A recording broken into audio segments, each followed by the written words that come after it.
नमस्कार। आकाशवाणी चंडीगढ़ से प्रादेशिक समाचारों के साथ मैं रत्तिका। पहले इस बुलेटिन के मुख्य समाचार।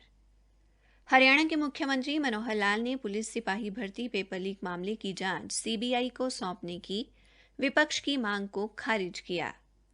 हरियाणा विधानसभा में आज भूमि अर्जन, पुनर्वासन और पुनर्विस्थापन में उचित प्रतिकर और पारदर्शिता अधिकार हरियाणा संशोधन विधेयक 2021 यथा संशोधित रूप में पारित किया।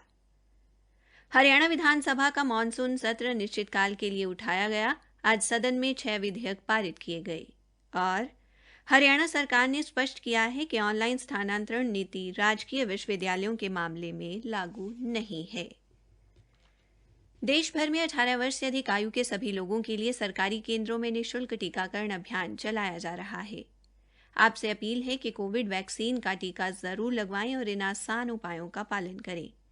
मास्क लगाएं, 2 गज की सुरक्षित दूरी बनाए रखें, बार-बार हाथ धोने और साफ सफाई का ध्यान रखें। अब समाचार विस्तार से। हरियाणा के मुख्यमंत्री मनोहर लाल ने कहा है कि पुलिस सिपाही भर्ती पेपर लीक मामले की जांच में सक्षम है और अब तक पुलिस ने 25 से अधिक लोगों को गिरफ्तार किया है तथा इस मामले की जड़ के करीब पहुंच गई है। मुख्यमंत्री आज विधानसभा में विपक्ष के नेता भूपेंद्र सिंह हुड्डा द्वारा इस मामले की जांच सीबीआई को सौंपे जाने के जवाब में बोल रहे थे। मुख्यमंत्री ने कहा कि अगर सरकार मामले की जड़ तक ना पहुंच सकी तो किसी भी बड़ी से बड़ी एजेंसी से जांच कराई जाएगी। मुख्यमंत्री ने कहा कि पेपर की छपाई कहां हुई और पेपर लीक कहां से हुआ, इन तथ्यों पर पुलिस पहुंच चुकी है और यदि हरियाणा कर्मचारी आयोग या सरकार में बैठा कोई व्यक्ति इसके लिए जिम्मेदार होगा तो उसे बख्शा नहीं जाएगा। मुख्यमंत्री ने सदन को बताया कि इस मामले में जम्मू निवासी मुकेश कुमार को गिरफ्तार किया गया है। वह एक कंपनी में तकनीकी प्रबंधक है और इसी व्यक्ति ने 1 सप्ताह पहले पेपर लीक किया था। उन्होंने बताया कि उसने ये पेपर जितेंद्र कुमार नामक एक डेटा एंट्री ऑपरेटर को दिया था। इस मुद्दे पर मुख्यमंत्री मनोहर लाल और पूर्व मुख्यमंत्री भूपेंद्र सिंह हुड्डा के बीच नोकझोंक भी हुई। मुख्यमंत्री ने विपक्ष के आरोपों का जवाब देते हुए कहा कि सरकार पारदर्शिता और मेरिट के आधार पर भर्ती कर रही है, लेकिन पूर्व की सरकारों के समय भर्ती प्रक्रिया से खिलवाड़ किया गया। अदालत ने पूर्व सरकार की 3 भर्तियां रद्द की, जबकि उनकी सरकार ने त्रुटियां पाए जाने पर स्वयं 4 भर्तियां रद्द की है। मुख्यमंत्री ने कहा कि पेपर लीक करने वाला गिरोह लंबे समय से काम कर रहा है, इस गिरोह को समाप्त करना जरूरी है। उन्होंने श्री हुड्डा के नकल के मामले बढ़ने के जवाब में कहा कि पिछली सरकार के समय अलग कमरों में बिठाकर परीक्षाएं ली जाती थी और मुकदमे दर्ज नहीं होते थे, लेकिन इस सरकार ने 2014 से लेकर 2021 तक नकल के 43 मुकदमे दर्ज किए हैं, जिसमें से 15 केंद्र सरकार द्वारा ली गई परीक्षाओं के थे।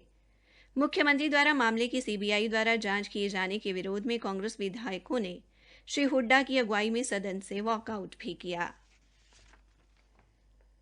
हरियाणा विधानसभा में आज सदन ने भूमि अर्जन, पुनर्वासन और पुनर्व्यवस्थापन में उचित प्रतिकर और पारदर्शिता अधिकार हरियाणा संशोधन विधेयक 2021 को पारित कर दिया।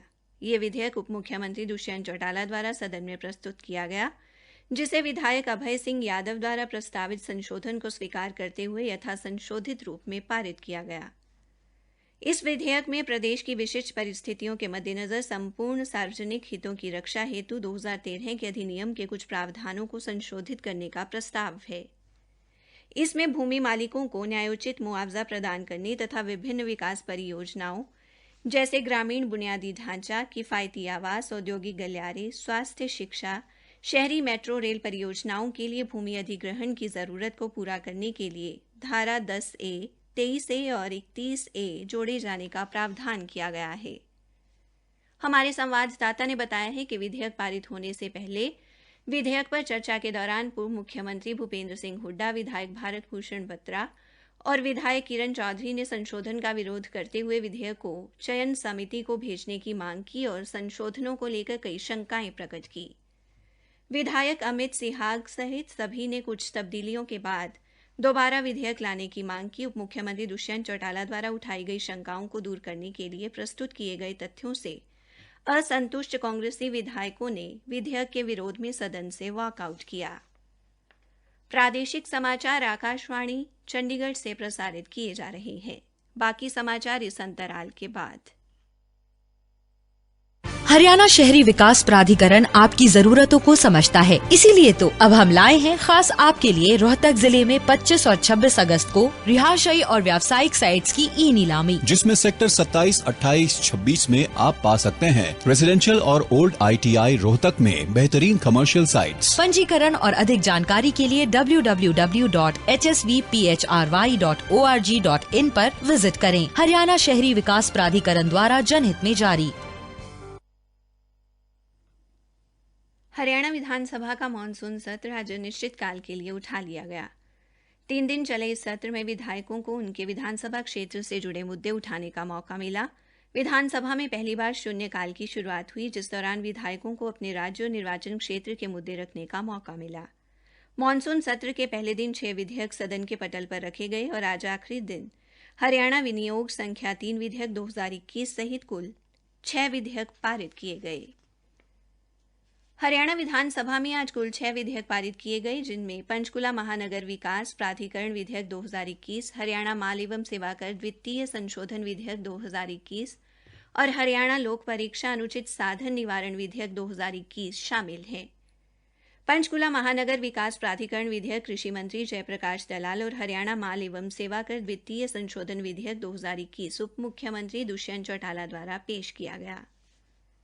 पंचकुला महानगर विकास प्राधिकरण विधेयक पंचकुला जिले में नियंत्रित क्षेत्र की सीमाओं के भीतर आने वाले किसी भी क्षेत्र को पंचकुला महानगर क्षेत्र के रूप में अधिसूचित करने की शक्ति प्रदान करने और पंचकुला महानगर क्षेत्र के निरंतर स्थायी तथा संतुलित विकास के लिए वैधानिक प्राधिकरण स्थापित करने के लिए पारित किया गया है। वहीं हरियाणा लोक परीक्षा अनुचित साधन निवारण विधेयक 2021 का उद्देश्य भर्ती परीक्षाओं में पेपर लीक और नकल जैसी समस्याओं पर अंकुश लगाना तथा ऐसे अनुचित साधनों में लिप्त दोषियों के लिए सजा का प्रावधान करना है। इसके अलावा आज हरियाणा परिवार पहचान विधेयक 2021 भी पारित किया गया, जिसका कांग्रेस विधायक किरण चौधरी ने विरोध किया। इस विधेयक का उद्देश्य परिवार पहचान प्राधिकरण की स्थापना तथा सरकारी योजनाओं, सेवा और सब्सिडी का लाभ सब तक पहुंचाने के लिए परिवार पहचान पत्र दिए जाना सुनिश्चित करना है। हरियाणा के मुख्यमंत्री मनोहर लाल ने कहा है कि समूह ख और ग के पदों की भर्ती के लिए संयुक्त योग्यता परीक्षा की पंजीकरण प्रक्रिया चल रही है। परीक्षा के लिए विज्ञापन जारी होने के बाद भी अभ्यर्थियों को पंजीकरण का मौका दिया जाएगा। मुख्यमंत्री ने सदन को यह जानकारी पेपर लीक विषय पर ध्यानाकर्षण प्रस्ताव पर चर्चा के दौरान विधायक किरण चौधरी के परीक्षा की तिथि बार-बार बदलने के आरोप के जवाब में दी। हरियाणा सरकार ने स्पष्ट किया है कि ऑनलाइन स्थानांतरण नीति राजकीय विश्वविद्यालयों के मामले में लागू नहीं है और उच्चतर शिक्षा विभाग द्वारा सभी राजकीय विश्वविद्यालयों के कुलपतियों को इस संबंधी स्पष्टीकरण जारी किया गया है। यह जानकारी शिक्षा मंत्री कंवरपाल ने विधायक भारत भूषण बत्रा व अन्य के एक ध्यानाकर्षण प्रस्ताव के जवाब में दी। उन्होंने कहा कि राज्य सरकार लगातार विश्वविद्यालयों को स्वायत्तता प्राप्त करने और अपने कामकाज व प्रशासनिक मामलों में स्वतंत्र बनाने के लिए प्रोत्साहित कर रही है। इसी के साथ जोड़े गए श्रीमती गीता भूकल के ध्यानाकर्षण प्रस्ताव के जवाब में सरकार ने स्पष्ट किया कि PGI पंडित BD शर्मा स्वास्थ्य विज्ञान विश्वविद्यालय रोहतक में क, ख, ग व घ समूह के शिक्षण एवं गैर शिक्षण कर्मचारियों को सामान्य संवर्ग तथा स्थानांतरण नीति में शामिल करने का कोई प्रस्ताव नहीं है। हरियाणा विधानसभा में आज शून्यकाल के दौरान विधायकों ने किसान आंदोलनकारियों के व्यवहार, विश्वविद्यालयों एवं अन्य शिक्षण संस्थानों में भर्ती न होने सहित कई स्थानीय मुद्दे उठाए। शून्यकाल की शुरुआत में ही विधानसभा अध्यक्ष ज्ञानचंद गुप्ता ने पूर्व मुख्यमंत्री भूपेंद्र सिंह हुड्डा को कहा कि वे किसी भी विधायक को किसी विशेष मुद्दे को उठाने के लिए मजबूर नहीं कर सकते। सदस्य अपनी मर्जी से कोई भी मुद्दा उठा सकते हैं। नए सदस्यों की बजाय खुद बोले जाने पर श्री गुप्ता ने सवाल किया कि क्या आप नए सदस्यों को दबाना चाहते हैं। इसके बाद शून्यकाल में लाडवा से विधायक मेवा सिंह ने सड़कों के साथ सटाकर लगाए गए पेड़ों के कारण अब सड़कों को चौड़ा करने के लिए पेड़ काटने में आ रही अड़चनों का मुद्दा उठाया। इसके अलावा उन्होंने अपने क्षेत्र के स्वास्थ्य केंद्र को अपग्रेड करने पर आश्वासन के बाद भी कोई कार्रवाई न होने का मुद्दा उठाया। विधायक बिशन लाल सैनी ने लाल डोरा योजना के तहत रजिस्ट्रियां दे रहे कर्मचारियों द्वारा बिना रसीद 300 से 500 रुपए तक की राशि वसूलने का आरोप लगाया। इसके अलावा पलवल, चरखी दादरी, करनाल के कई महाविद्यालयों में प्राध्यापक का पद खाली होने का मुद्दा भी उठाया। इसी के साथ प्रादेशिक समाचार समाप्त हुए।